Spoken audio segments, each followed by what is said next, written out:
A young girl was gifted with 3 mangoes from the grandmother. She was about to travel with the mother to cross a river to the other side.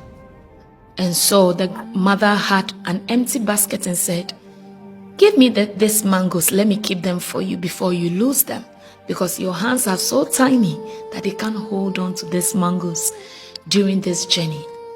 She refused to give the mangoes to the mother. Why? Because the mangoes were so ripe, so juicy, and she wanted to keep them till they get to their destination. The mother insisted that it wasn't wise and that she can't hold on to them because the journey may take a while. She refused and still kept the mangoes. Whilst they were about to cross the river, 1 mango out of the 3 fell out.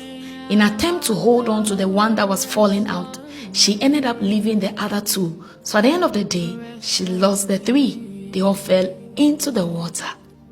She began to cry, and the mother said, "Why didn't you just hand them over to me for safekeeping? I would have given them back to you when we get to our destination, since they mean so much to you. My hands were large enough. I had an empty basket. Now we can't go back to your grandmother for new ones. Neither can we go into the river to take this.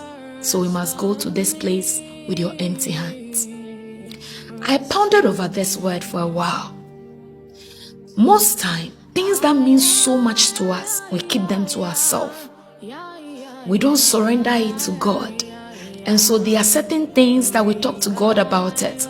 But when it comes to decision making, we let God out of it, because we think that God may not agree with certain decisions, or he wouldn't act the time we want him to act.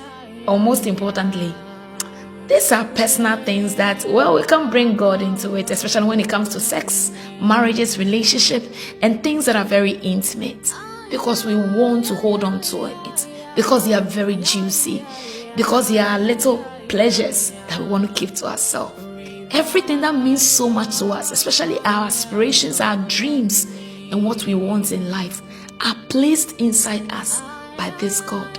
And he has the strength to keep them, to nurture them in his word for us. At the end of the day, we don't end up losing them in attempt to hold on to them.